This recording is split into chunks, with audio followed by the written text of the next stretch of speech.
There's no shortage of Pokemon capable of breaking reality itself, but there are only a few who really take the cake and shatter the laws of reality. Classics like Gardevoir, who are able to summon and close black holes. New Pokemon like Mega Froslass, who can freeze fire and the wind itself. And others like Wailord, who have such a low density that not only can they float through the air, but they shouldn't even be able to dive underwater despite their massive size. These Pokemon and many others defy nature itself, the laws of it, and break reality, even for Pokemon. But now it's time I reveal to you which Pokemon are true reality busters and which Pokemon are just hoaxes. Howdy there, I'm Krillic, connecting the world through Pokemon, and today we're digging into the Pokemon that honestly bother me the most with their abilities, their powers, you name it. The ones that sit in the back of my mind demanding I try to figure out the science behind their abilities when it might just be literally impossible to explain. And by the end of this, you'll probably be pulling your own hair out, questioning how some of these might be possible even within the world of Pokemon. So let's just begin.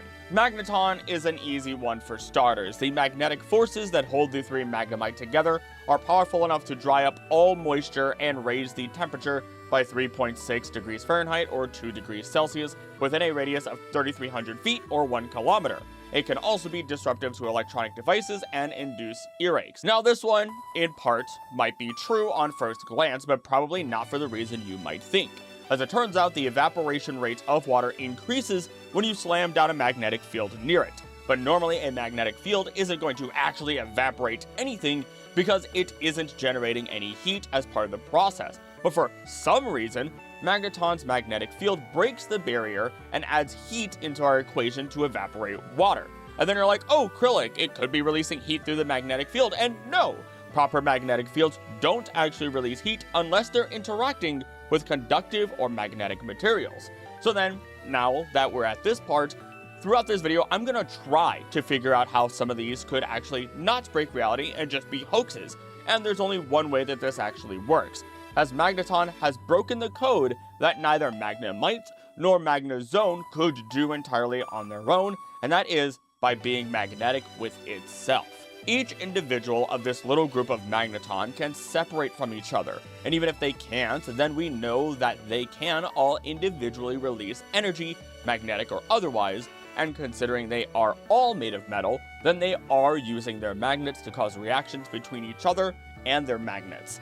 This is done by rotating a magnet rapidly near another magnet, something that Magnemite directly states it does whenever it is near an electromagnetic field, something that it and the rest of its line will do whenever they attack with electricity. And so, with that in mind, and Magneton having three of them together, being able to interact with each other, this is just a hoax. This is not a reality buster, and I genuinely cannot believe that as far back as Gen 1, they had Pokemon that could be explained by deeper science like this. It's genuinely wild, but this then again means that Magneton isn't a reality buster. But how about our next entry? Because another one that is incredibly unique amongst Pokemon is Jigglypuff, or rather the entire Jigglypuff line. They are known as the balloon Pokemon, and they really show it off by either releasing all the air in their bodies, and they really show it off by releasing all the air in their bodies to become a pancake. Alternatively though, Wigglytuff takes in so much air that it can endlessly expand with its elastic skin. So sure, we can talk about how Pokemon can use a million different moves, or how all of them can be stored inside of Pokeballs or other containers, but this one should have been strange to you because where are the organs? They're not using a move, they're just using their natural biology. Where are the ribs? Where is your squiggly squooch? Well, as it turns out, there are tons of creatures out there in the real world with the ability to do a lot of really cool things that we humans can't. Mice have effectively collapsible rib cages to help them squeeze through thin holes. Sea cucumbers have catch collagen that they can loosen to effectively liquefy themselves so they can squeeze between rocks before their bodies tighten back up. Even the wrap-around spider, which is indigenous to Australia, can do as its name suggests and flatten its body to camouflage with tree branches. There's a slew then of creatures in our world alone that which can effectively flatten themselves like Jigglypuff here. But then we ask, are there any that can inflate to excessive degrees? And once again, turns out the answer is yes, and in a very similar fashion. In fact, anglerfish are a great example, being able to eat creatures that are larger than them just by having an expandable and flexible rib cage alongside a stomach that can handle such a massive amount of food. And I know, I could have just opened up with the pufferfish first, but we needed an animal with a flexible ribcage to help explain our Pokemon in a way that lines up with the whole flattening part, just to try and take account of bones and organs and so on and so forth. Because of course the pufferfish is another great example, expanding its body in order to deter predators by looking too large to swallow, to amplify their calls, and to display themselves for potential mates. Meaning more than just busting Jigglypuff being an anomaly, we can now confirm that by taking in air, it is a deterrent, a way to help its singing, and to potentially find mates. The singing part was probably obvious, but I still like having stronger pieces of evidence, and now it's time to move on, specifically to Kadabra, who is said to emit alpha particles at all times, and then releases more alpha particles when it is using its powers. To be fair, we can take this one with a grain of salt because it only says particles in Pokemon Stadium, meanwhile in any other version it says alpha waves. The difference there then gets into this idea that we could have radiation with alpha particles and alpha waves, but if it really is only supposed to be alpha waves, then we might be able to argue that these are your brain's neural oscillations with a frequency of 8 to 13 Hz. They represent a state of relaxed wakefulness, such as when you are meditating, daydreaming, or resting with closed eyes. They serve as a bridge between active, outward-focused thinking and deep relaxation, promoting creativity, stress reduction, and emotional balance. So you can see why these Pokemon might be seen as just emitting alpha waves, just because that is how they're able to unlock their psychic power. After all, they are known to also be incredibly intelligent, high relation to the brain. But then this is doubled down in Pokemon Stadium 2, where it states that it emits special alpha waves that cause machines to malfunction. We then see something similar in Sinnoh's Dex, as one entry states if one is nearby, an eerie shadow appears on TV screens. Seeing the shadow is said to bring bad luck. Or even in Pearl, it states when it uses its psychic power, it emits strong alpha waves that can ruin precision devices. These things would not be ruined or messed with in the slightest if they were just regular old alpha brainwaves, because then they would function on vastly different wavelength levels that shouldn't interact. It's like saying if I think really hard right now, I should be able to change this channel to a different video with my mind. In all seriousness though, this then means, at least by this evidence, that Kadabra alone is already emitting harmful radiation in the form of alpha particles at all times, and I don't even want to think about how much Alakazam emits. Though to be entirely fair, because I hear you my deep science nerds, yes, we do give off a form of radiation ourselves, everything technically does, but we've evolved and adapted to be able to handle certain kinds. This is not to say that you should go eating plutonium-238, it's just effectively background radiation, naturally occurring radiation that our bodies have learned to handle. Traces of radioactive materials can be found in the body, mainly naturally occurring potassium-40, which is found in the food, soil, and water that we ingest. Our bodies contain small amounts of radiation because the body metabolizes the non-radioactive and radioactive forms of potassium and other elements in the same way, so just don't go freaking out about that. We can then use this logic to show that Kadabra would be perfectly fine, that as it emits these waves of radioactive power, it has effectively been able to evolve and adapt alongside those powers to stay safe. Also, on the other hand, maybe not so much. Ingest one of its alpha particles and it's going to do some heavy damage to your body.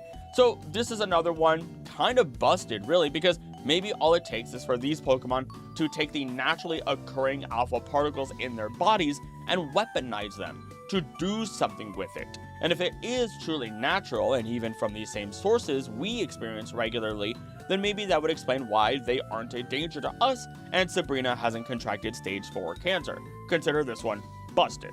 The envy of real-world mimes everywhere, Mr.Mime is able to create literal walls, floors, objects, you name it, yet they are completely invisible all the same. It claims to do this by solidifying air molecules by vibrating its fingertips. It'll then even use this power to make a bed for itself, and we can't tell if it's actually asleep or not because, you know, pantomiming.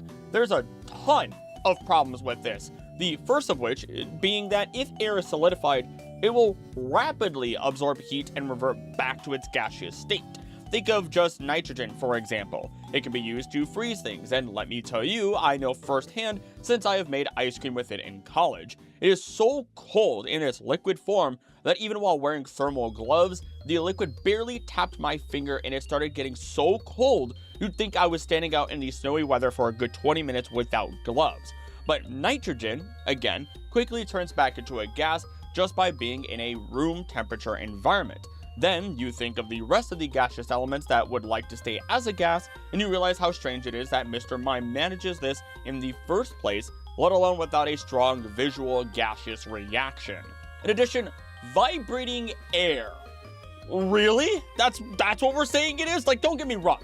That's exactly what Mr. Mime is doing when we look at it during this process. But if you vibrate the air, even if you use extreme levels of vibration, you aren't going to do anything other than move particles around strongly and liquefy someone's organs if they were in the area and the vibration was strong enough. Like, literally, put someone between two loudspeakers that can hit 300 decibels, you're liquefying their organs. This is also assuming you're, again, using loudspeakers and music to vibrate the air for some reason. Don't ask me, ask yourself. You're the one using loudspeakers in this situation. What music are you even playing?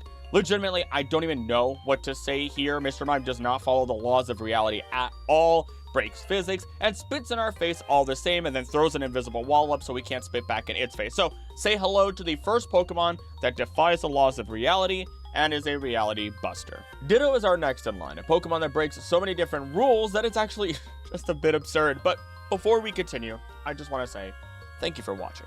I'm having a blast with this video as I'm really just trying to solve these ridiculous Pokemon, or at least tell you about them, and if you enjoyed this so far, I'm sure you're going to enjoy the rest. So make sure you subscribe for more deep dives into the world of Pokemon, months worth of content on this channel. I also want to thank members of the channel. They go the extra mile, and if you want behind the scenes info, early access to videos, and members exclusive videos, become a member for as little as $3 a month. It makes a massive difference as it gives me the extra time necessary to really make these deep dive videos shine and secures content for everybody. Also, let me know if you think I missed any Pokemon along the way, or just let me know your favorite obscure Pokemon fact. I love reading the comments, and I highlight one of the best at the end of every video. Plus, it appeases the almighty algorithm alongside likes, shares, and hyping the video, so do all those things, please. Lastly, check out the merch on Teespring if you want to get yourself something nice. The Great Wormpulp, a Krillix and the Lesbians band tee, Eat, Spawn, Die, and another one soon to be on the way. It's a fun way to support while getting something physical. But enough of all that, thank you again for watching, and on with the video. Ditto, as we know, is able to transform physically into any Pokemon. The problem with this is that Ditto does exactly that. It doesn't matter how large the Pokemon is, its catch rate will become the same as the Pokemon Ditto transforms into. It is able to breed with any Pokemon that has an egg group, genderless or not. They appear near many legendary habitats, and the biggest issue of all, I've learned that it does in fact copy the exact weight of the Pokemon that it transforms into. Where is it getting that mass from? Because it's one thing to physically shape yourself and you're hollow on the inside, but we also know it's not hollow on the inside, because it's able to perform all the different moves that require fire organs, electric organs, so on and so forth, that all these Pokemon have. Like, seriously, Ditto is a singular foot tall and weighs 8.8 pounds. But if you throw it in battle against an incredibly heavy Pokemon like Cosmoem, Celesteela, or even just a Steelix, it is gaining hundreds, if not thousands of pounds in weight. We don't see anything attached to it. We don't see it eat anything in order to attain this size. It just simply transforms with no issue whatsoever into whatever it wants. You can't simply gain mass from nothing. It is literally impossible. And then don't get me started on how it gets energy otherwise, how it fits into the ecosystem or anything else. Like, I get it. I beat Pokopia myself. I loved it. I actually have an entire video about that. But while it's great that Ditto can serve to jumpstart the world if there are only one species of Pokemon left, there's still a lot wrong, as they are effectively brood parasites without being able to actually breed. Because despite there being many Ditto throughout the world, there is currently no way to breed for a Ditto, to have a Ditto baby. So if they all somehow died out, that's it. No more Ditto for us. Bye-bye. And don't hit me with the Ditto is a failed Mewtwo theory. We've received interview confirmation years ago that this is not the case. Although, canonically, Mew can split itself and transform into multiple Pokemon, so there's a chance that any Pokemon we run into could be a Mew or used to be a Mew, just to satiate your thirst for a theory.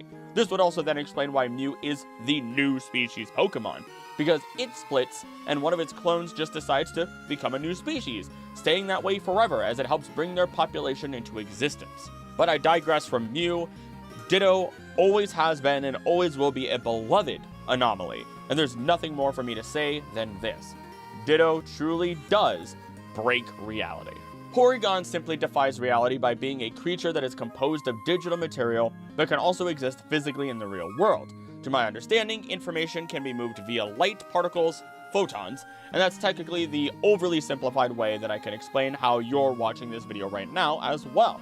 Or rather, you're listening to this video while walking, sleeping, doing chores, or at work. Stay safe and thank you for your time.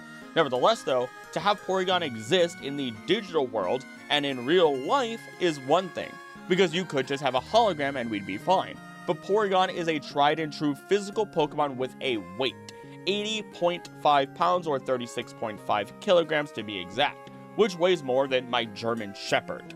More than this, it does not need to eat, it does not breathe, it does not have a heartbeat as we learned through Legends Arceus, and yet it can both decide to eat if it pleases, and does have genuine intelligence, consciousness, and is tried and true artificial life.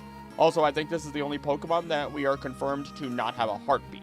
There is currently only one creature in existence we are aware of that does not breathe in real life, known as the parasite Hinagaya salmonicola, a creature who hasn't even developed the genomes within its DNA necessary to even build a respiratory system, meaning it has no mitochondrial genome. Its ancestors lost their pairing with mitochondria if they had it. They lost tissue, nerve cells, muscles, everything, even their ability to breathe, as it is all unnecessary to it. Minimalists, am I right? I'm not saying Porygon is this thing that is also just related to a jellyfish. I'm just showing how part of this could be real, but this whole Porygon situation does go against a number of rules, especially because of the digitization of its body. I can't make a claim against their brain, because a brain is just a centralized form of holding information, while there are many creatures like jellyfish, once again, who just use webs of neurons to process information instead. Also, now that I think about it, I believe Porygon would then technically be able to move at the speed of light, since it is traveling through hyperspace. I know technically any data in a computer is transferred slower than the speed of light because it is electricity and conversions and all that jazz, but if Porygon can bypass that, then it can travel just as fast as the speed of light and maybe even faster. So maybe Porygon breaks a lot of rules of reality more than I had originally thought. Lanturn is back in another video, and if you've watched my other videos like Pokemon that kill you by doing nothing, then you know exactly where this is going. Lanturn is stated to be able to shine a light so bright underwater that it is still visible on the surface despite being over 3 miles under the water. It is quite literally impossible to do this, not because of the distance, but because of the sheer amount of particles floating through the water, which I guess technically is because of the distance. Either way, the further you are, the more particles there are between you and the surface. Even if it seems completely clear, it isn't, and light has to work its way through all those particles to be seen, which is even accurate to what we see on land, as if you were to use a flashlight in the dark, they work in the air. Whether you see the particles or not, as they float through that light, they are still there, and light photons have to work around them. This then leads to the part that makes this technically possible, but would be so incredibly dangerous that the planet is lucky it hasn't been destroyed yet. Knowing Lanturn is truly able to do this, then just like a more powerful flashlight that goes further, Lanturn has to also emit much higher levels of energy to effectively get past or even pierce through these particles. The levels necessary are so high, in fact, that the sheer energy released, even if it wasn't under the water, would likely be so intense and dense with energy that it would effectively create a black hole anytime Lanturn flashed its light that brightly. Being underwater doing this in the pressurized environment effectively theoretically guarantees this event happening. Now, someone else has done the theoretical math on this long ago, starting with the ocean dampening the light exponentially the further you are away from the surface, This then means that exponentially more power and light is needed to overcome this dampening, let alone be seen as a bright light on this surface. This then results in 10 to the power of 105 watts, releasing more energy than 10 to the 35th observable universe mass energy equivalents. No matter how we take this info, it means that Lanturn is in fact defying reality. Who would I be if I didn't talk about Magcargo at the very least, the cover child for that other video I had just mentioned? I'm sure many, if not all of you, know that its internal body temperature can reach over 18,000 degrees Fahrenheit, 10,000 Celsius, causing it to evaporate water on contact. But not only is this as hot as the surface of the sun, we then have to ask exactly what this means in general for life around Magcargo and how it even obtains that energy or that level of heat in the first place. In that other video, I was able to do some simple math and find out what the temperature would be in the 1 meter area surrounding our Pokemon, as it would let off body heat into its surroundings. If you stand within a meter of Magcargo, you will face a minimum temperature of 563 degrees Fahrenheit or 295 degrees Celsius, which will auto-ignite instantly. Ignite dry wood while being just shy of immediately igniting any normal tree, while still auto-igniting diesel fuel, gasoline, paper, leather, and anything else with an auto-ignition temperature below that. Which, this is insane, and it's important to understand that this is only if you release Magcargo near any of these objects for maybe a second or two. Now imagine what would happen if you actually left them out and about, running around, Magcargoing all over the place. Utter pandemonium. But how does it achieve this temperature? Well, Slugma isn't releasing heat this intense, but now that it has evolved into Magcargo, it gained this wonderful little shell that is absolutely ready to burst with energy. So much so that in the key art, we can see flames spouting from it. This heat is contained, it is pressurized, and this rock is all that stands between Magcargo and our absolute and utter demise. Whatever that rock is composed of is what prevents the majority of that raw heat from reaching the rest of existence, potentially even making it so that we could stand within a meter of it without getting absolutely fried, but I'm not willing to bet my life on that. The Acrylic VA Company is not held liable for anyone who stands too close to Magcargo. I only give my best scientific calculations and advise you to act with caution. This, though, leaves Magcargo in a gray area, but I think I'll happily place it in the reality-defying section in honor of this long-standing power. Though, while we're at it, I may as well give an honorable mention to Mega Emboar, who reaches the same temperatures specifically with the flaming spear that it holds, which I would argue would do far more damage. It can also stand in the group of reality defiers with Magcargo and the rest of them. Onto happier and less dangerous Pokemon, Ludicolo is able to convert the joy of sound and music into pure energy that it technically consumes and it uses for general life and even battling. It is specifically stated that it begins dancing as soon as it hears cheerful, festive music. This Pokemon is said to appear when it hears the singing of children on hiking outings. When it hears festive music, all the cells in its body become stimulated and begins moving in rhythm. It does not quail even when it faces a tough opponent. It becomes overall more powerful the more cheerful and festive the music is.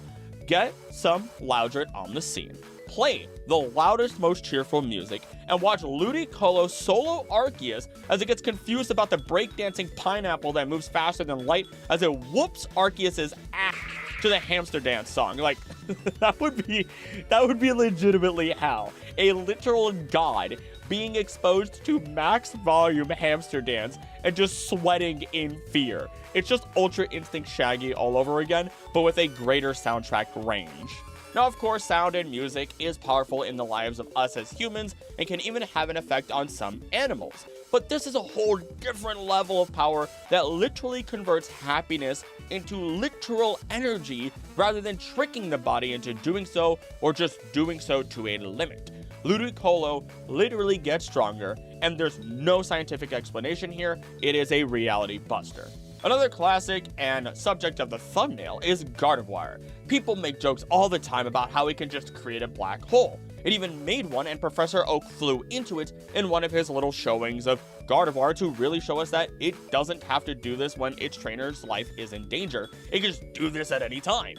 But what's more impressive is that Gardevoir not only makes this black hole, but it could stand there without being sucked into it, and assumedly complete a theoretical change in nature as Professor Oak does survive this encounter, which I'm not even going to get into Professor Oak's sturdiness and humans, and you know what, that needs to be a video. What are humans in the world of Pokemon? Are they partially Pokemon? Are they something else? I digress. This, though, could mean that Gardevoir transforms the black hole into the theoretical white hole, a hypothetical region of space-time, and the theoretical opposite, of course, of a black hole. While nothing can escape a black hole, nothing can enter a white hole. It acts as a one-way cosmic fountain, continuously expelling matter, light, and energy into the universe. So, what I'm saying is, Gardevoir opens up a black hole, Professor Oak went inside, and out goes Professor Oak through the white hole on the opposite side. Basically meaning that black holes and white holes are a one-way wormhole. Hyper dense, incredibly dangerous. Theoretically, no one and nothing should survive. We don't really know, I guess. I don't really know at the very least. I'm not an expert, right? But it's the only way that we should be able to make sense of what happens to anything that goes into a black hole, since matter can neither be created nor destroyed, and somehow the universe is still expanding, even if it is expanding at a decreasing rate. Also, that reminds me, one of these days, I really should cover cosmology in Pokemon. I've been meaning to for literally years now. But again, this is an insane feat of power for Gardevoir to achieve on purpose. It's an extreme compression of energy and mass that forms a black hole just because it's that dense. Something that is effectively impossible for us in the real world to achieve, making Gardevoir a reality buster just by doing this on their own at will.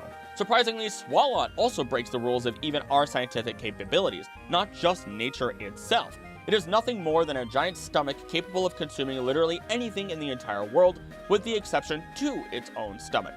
If we take this literally, then as I recently talked about in my video on apex predators of Hoenn and Sinnoh, this means that Swalot is stronger than the strongest super acid that we ever created. Fluoroantimonic acid is a colorless liquid that emits a toxic vapor. Swallowing or inhaling it can be fatal. This acid will also dissolve glass, most plastics, and every organic compound.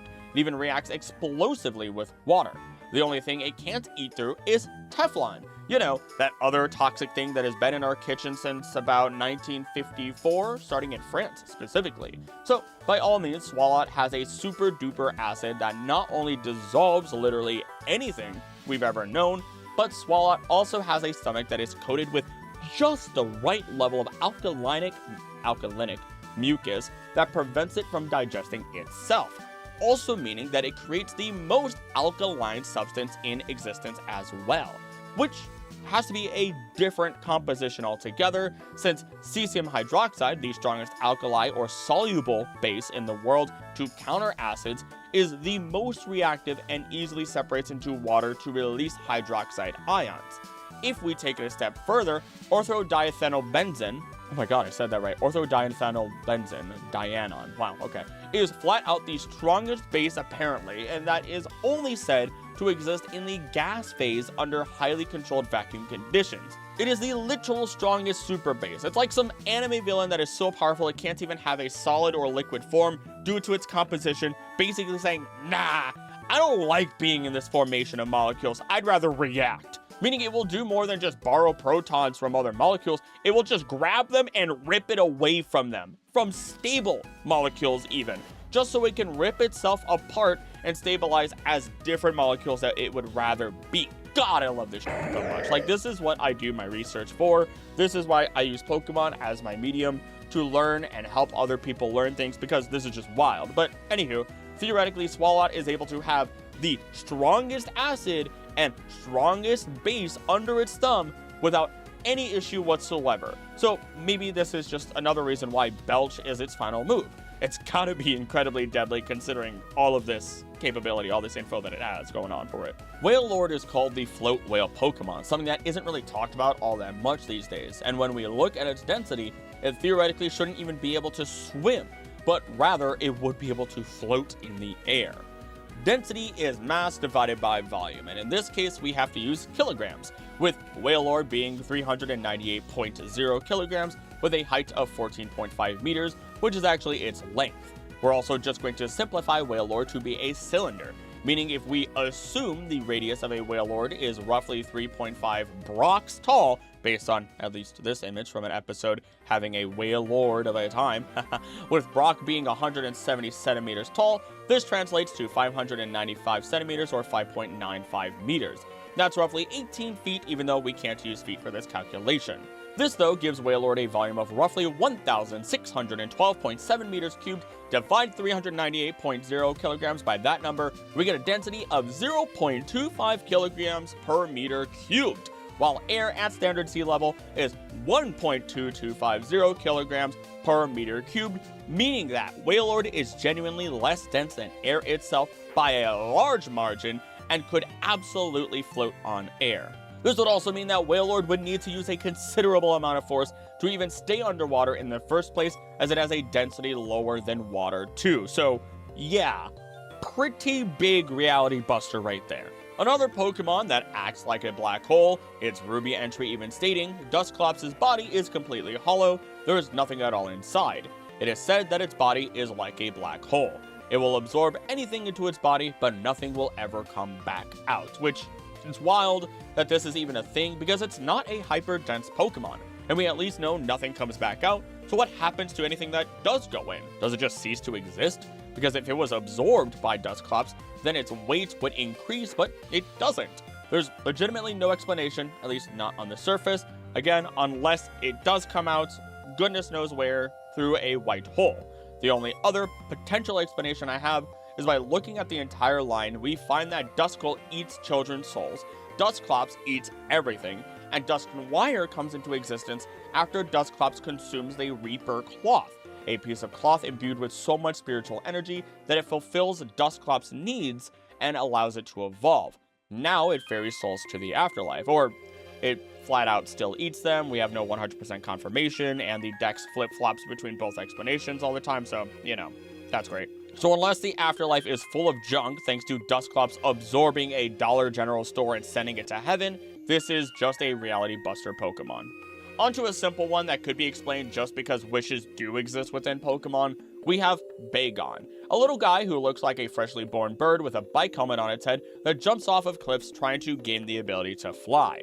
Luckily, it has an incredibly powerful neck, and the growth on top of its head absorbs all impact, getting stronger and stronger over time, meaning Bagon has zero risk to life whatsoever, no matter how high it dives from the top ropes of the world. Now, that alone is already breaking physics a little bit, since at some point there should be a transference of force that would leave the growth on top fine, but probably shatter the rest of Bagon's stout little baby body. But more than this, Bagon actually does evolve into Shogun and eventually into Salamence, a phenomenon even to the people of the world of Pokemon. The Sun entry states, its belief that it will be able to fly one day is apparently the influence of information carried in its genes. The Ultra Moon Dex, following with, some theories suggest that its behavior of forcefully bashing its head into things stimulates cells that affect its evolution. When it evolves into Shogun, it is encased in that armor that was originally just on its head, now in a cocoon no different from a butterfly undergoing metamorphosis, though it is a shell made of the same substance as bone, which I never really realized until now, and that's pretty metal.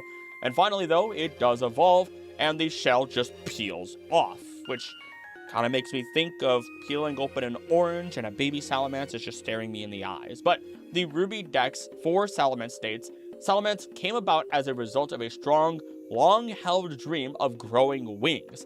It said that this powerful desire triggered a sudden mutation in this Pokemon's cells, causing it to sprout its magnificent wings. So Bagon, going against all rules of evolution and the laws of nature, forces itself into an evolution that should not theoretically be possible in the first place. Luckily, it is a mutation, so it is technically possible, especially as Pokemon have their own form of evolution, but this is still pretty wild. Say what you will about it then, but the first Bagon to do this then was absolutely an anomaly that broke reality itself in my personal opinion. While I'm intending to stay away from god-level Pokemon throughout this, there are some that are technically not gods, and so I can briefly talk about Victini itself, which is an anomaly even amongst mythical Pokemon. Now, mythicals are incredibly powerful, so much more powerful than we are normally led to believe is possible from these adorable little Pokemon, which are typically about 1 foot to 2 foot tall. I mean, we get to see Mew transform into Kyogre and Groudon simultaneously, and when it returns to normal, it bodies multiple teams of Pokemon at the same time while giggling to itself because it isn't even trying. Horrifying levels of power. But then here comes Victini, the embodiment of victory itself, as it can guarantee victory in anything, not just battle itself. What this could mean is that Victini is not just able to help Ash jump across a great divide as we see in the movie, but Victini might also be able to secure victory in literally every single possible action. This implies that Victini could assist someone in defeating Arceus, or even making the perfect macaron. Equally difficult tasks. And then of course, that implies a whole different level of power and abilities. I just kind of wanted to mention this more than anything, since we don't have any real limit given or anything to measure, so I'm calling Victini a reality buster and I'm moving on. Speaking of breaking reality or physics or whatever you want to call this, Sawk is genuinely absurd. It is said in the Shield Dex entry that the karate chops of a Sawk that's trained itself to the limit can cleave the ocean itself.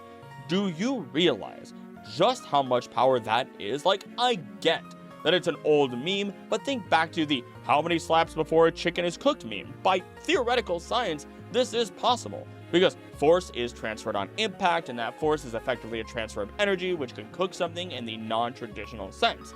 So already then, having a level of power capable of reaching this point is absurd, and I think you just boil part of the ocean at that point. But now you ask me, hey Krillic, how much force would that be? Well, I'm glad you asked, because I actually ended up solving this already on February 21st, 2025 in a video on the strongest Pokemon in lore, though I should really revisit that and rework the math on a number of Pokemon to refine the accuracy. But with Sawk, it was a real rough estimation that is probably lowballing it, if anything, an underestimation if you would, because someone else did the math and found out it would take roughly 10 trillion joules of energy to even part just the Red Sea. And that estimate was also making a lot of assumptions. This estimate was then for a 1 kilometer wide, 10 kilometer long section. Let's say we go with the diameter of part of the Arctic Ocean, which is said to be 4,000 kilometers. Cross multiply and divide, which once again is not going to be 100% accurate, but still gives us a rough estimate that then lands us with 40 quadrillion joules of energy used. This would be the equivalent of 40 billion, with a billion sticks of dynamite. By comparison, because I watched Wendigoon, the Harvey Casino bombing had 1,000 pounds of dynamite. A standard stick weighing 0.5 pounds then would mean only 2,000 sticks of dynamite were theoretically used to create that level of destruction. Imagine that then multiplied by 500,000. This level of power is beyond the known combined nuclear arsenals of US and Russia, and multiple times stronger than the suspected power of the impact the meteor made that jump-started the end of the dinosaurs, all from one chop of Sawk, a Pokemon that most people forget is heavily underrated and doesn't seem like it could even manage to do anything like this whatsoever. And while I would love to call BS on the Pokédex, I'm not taking any risks. If you don't want to call Sawk a reality buster, it is at the very least a planet buster, and that is horrifying. Redraw Sawk as Saitama and call it a day. On to another simple one, we have Cinccino, a Pokemon that is so clean that even when attacked by anything, the attacks will just slide right off it. This sounds like an exaggeration and real shocker, despite me knowing a lot of Pokemon info off the cuff. I haven't watched every single Pokemon episode, so I don't know if they do this in the anime, but within the manga, we do get to see this literally happen. Attacks flat out slide off of Cinccino completely, as if there's a wall of invisibility slathered in oil that keeps Cinccino from being touched as long as you are making contact with its fur.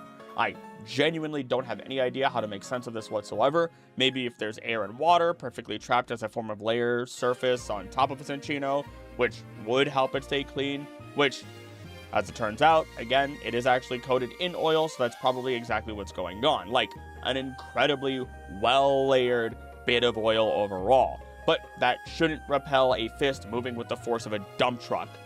Yet it does. So you know, reality busted. Cryogonal might not exactly be a reality buster, but I have a gripe with it, personal gripe with it, because unlike other ice-type Pokemon such as Vanillish, who will die if they melt, Cryogonal melts and it just comes back without a problem altogether. We don't know what its real body looks like, we just know for a fact that if my Cryogonal melts in the summer today, it will reappear in my house later on and be the same exact Cryogonal. How this works, we don't know. Maybe it's actually a Pokemon made up of water vapor or something. I just genuinely do not know, and we probably won't get any answers, and thank you for listening to me complain about this anomaly of a Pokemon. Up next is Diancie, another very powerful Pokemon not on God level who can literally just create diamonds. But it doesn't spawn them from nothing. No, straight from the dex, it states it can instantly create many diamonds by compressing the carbon in the air between its hands. This doesn't stop at it just doing that though. It can just summon them from the air in general, if not in its base form, then definitely in its mega form. No hand compression necessary. It does this with such ease that it is able to summon a literal storm of diamonds as its signature move. A storm of diamonds.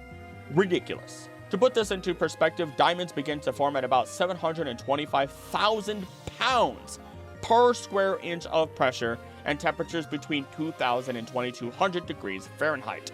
And to put that into perspective, a T-Rex only exerts an estimated 431,000 pounds of force.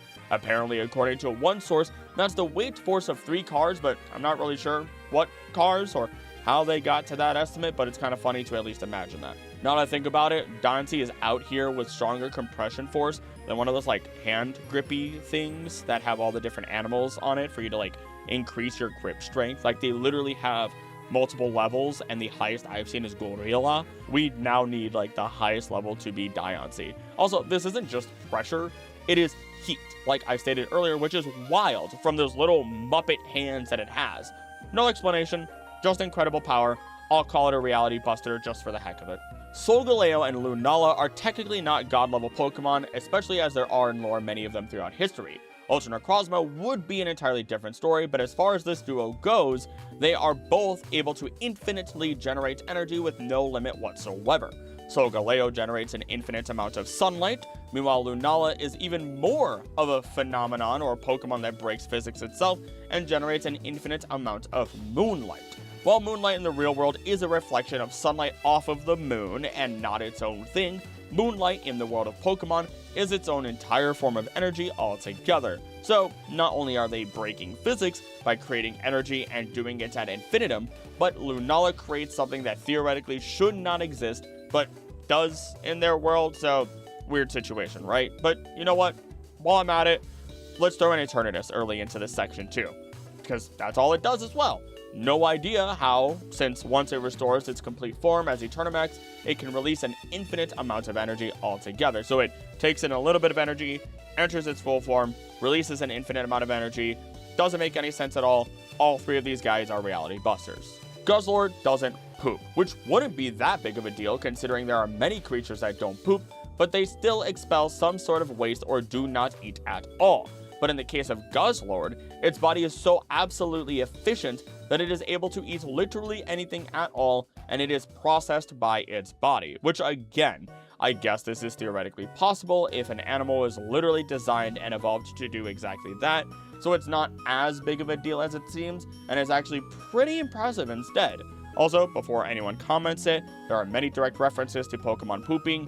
Turtonator literally poops and uses them as explosives. There's a comment about Wingull droppings in Ultra Sun and Ultra Moon. And at the end of the day, why would they make a note about Guzzlord not pooping if all Pokemon didn't poop? I have no idea why this is such a pet peeve of mine and why this is a topic that's constantly asked on the internet, but it is, and I've almost made a video on it, which, who knows, maybe members only video. I don't know, proving Pokemon poop and how Pokemon in general generate waste because jellyfish don't poop, but they just shoot waste right out of the same hole that serves as their mouth, kind of like spitting it out. I don't know. I'm moving on. Another mythical on its way with Melmetal. It is said to be able to create metal from nothing. This is quite literally what it was worshipped for, which is once again breaking the laws of physics, creating matter. And while yes, I would like to say that it is drawing metal from the planet itself, or using its body to do so, that isn't said whatsoever, so there we go. Simple and easy reality buster. And while we're at it, let's also shoehorn Carcoal here as well, because it infinitely generates coal, according to Professor Freed. Now, while there are plenty of Pokemon that are ghosts that came into existence from humans or other Pokemon, there is one that stands out the most to me, and that is Annihilape. Because in the case of Primeape, it has the chance of becoming so angry that it flat out dies. But then it also has the chance to get so angry that when it does die, it manifests into something new. It will transform and evolve on the spot into Annihilape. Now, there's an entire short where some kid has his Primeape survive a difficult battle against the Excalibur, which has just baller animation, and afterwards it looks like it's just standing perfectly still, having some sort of aneurysm or something, only to then evolve into Annihilape. And if you also, as a side note, haven't watched any of the Poketoons or Twilight Wings, Hisu and Snow, Pokemon Evolutions, Generations, Origins, they're all mini-series or shorts, and the animation is just everything you could ever want from Pokemon, from any animation in general, really. I use so many shots from them in these videos. That's how much I love them. But back on track, this whole situation is literally just Annihilape is too angry to die, and so it comes back to life as something new. Nothing else to even say here. Technically a reality buster in my personal opinion. Alright, now we're on to some special forms. The Pokemon actively designed to be absolutely absurd in terms of their abilities, and we're actually going to start with GMax Machamp. Originally, I was going to include regular Machamp since it can throw 1,000 punches in 2 seconds, but I would have no way to properly figure out how fast it would be moving. Like, sure, 1,000 punches in 2 seconds is a lot. That's 250 a second per fist, just going absolutely wild out there, which would just look like its arm is outstretched with no movement whatsoever. Some real JoJo's Bizarre Adventure Star Platinum level of stuff, but no. I decided there's an easier way to show it's a reality breaker, which is that GMax Machamp's strength is literally noted to be immeasurable. It has a level of power so incredible that every single punch is noted to release enough energy to be the equivalent of a bomb blast. Do you see how large those fists are? This Pokemon has even been able to pick up a cruise ship that needed help and saved it effortlessly too. So you know, that's ridiculous to say the least, and there's nothing else to say. Reality buster. Both Mega Kangaskhan and Mega Drampa do something I can't even begin to describe properly, as the baby of Kangaskhan specifically intakes the energy from Mega Evolving and not only becomes stronger, but flat out grows up for a while. It ages. Alternatively, Drampa gets younger upon Mega Evolving, and of course, when either of them use up all their Mega energy and revert back to normal, baby Kanga turns back into a proper baby instead of a toddler, while Mega Drampa goes through the pain of re-experiencing dementia, diabetes, osteoporosis, and arthritis at a rapid rate as it instantly becomes an old man all over again. This is another situation that on the surface, nobody probably thinks about whatsoever, but taking an extra second to dwell on it, baby Kanga literally becomes older, while Drampa is at least made to look young again, even if it doesn't literally become young. It's like the embodiment of the people who take every single pill and oil to make themselves try and look young again. Like, they just poured fertilizer onto a plant and it's like, wow, I feel great, but whatever. Also, as a note, not me. When I get old, I'm going to be an in-shape, white-haired old man. Either that, or I'm going to take on the Roshi look. Bald. Button up and all. At the very least, Mega Kangaskhan's baby is a reality buster. Maybe not Drampa.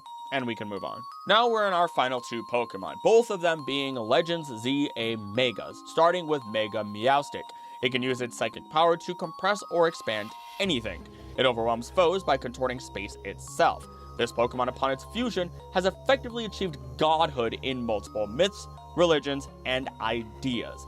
It's genuinely insane if I have to be honest with you. While yes, there are other Pokemon that can do some level of spatial control, and Palkia is the literal god of space, it's something else entirely when you have Mega Meowstic achieving this level of power.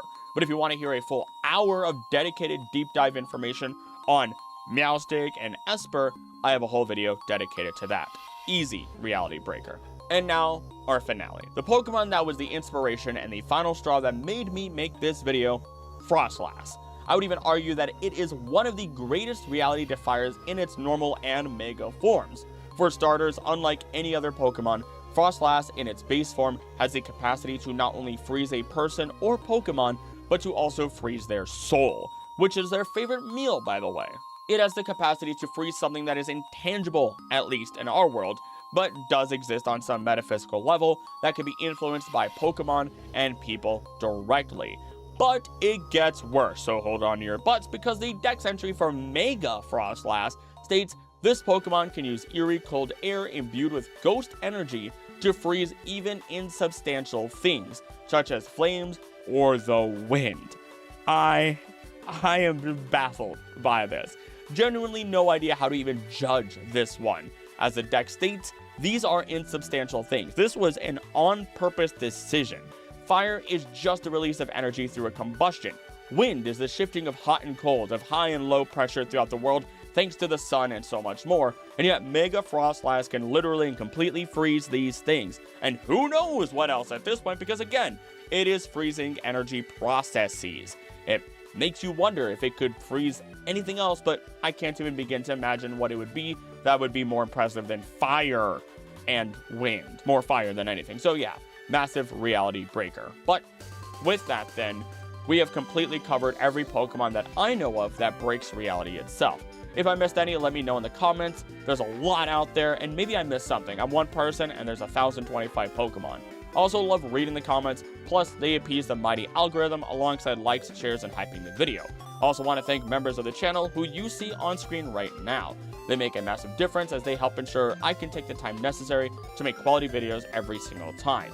If you want behind the scenes info, early access to videos, and members exclusive videos, become a member for as little as $3 a month, as it helps secure entertainment for everyone. Lastly, one of the best comments from last week is from Ruby Rose on my Apex Predators of Hoenn and Sinnoh video, saying, Sceptile isn't an ambush predator, it's a bush predator, which is just so dumb. I love it so much. It made me cackle like a madman the first time I read it. Like, sometimes comments are long and are stories, sometimes they're jokes just like this and they're short, and I love them all the same. But that's all then for today, and as always, thank you so much for watching. Don't do anything I wouldn't do. Don't do anything I would do. Please be nice to each other. I love you, and I will see you next time.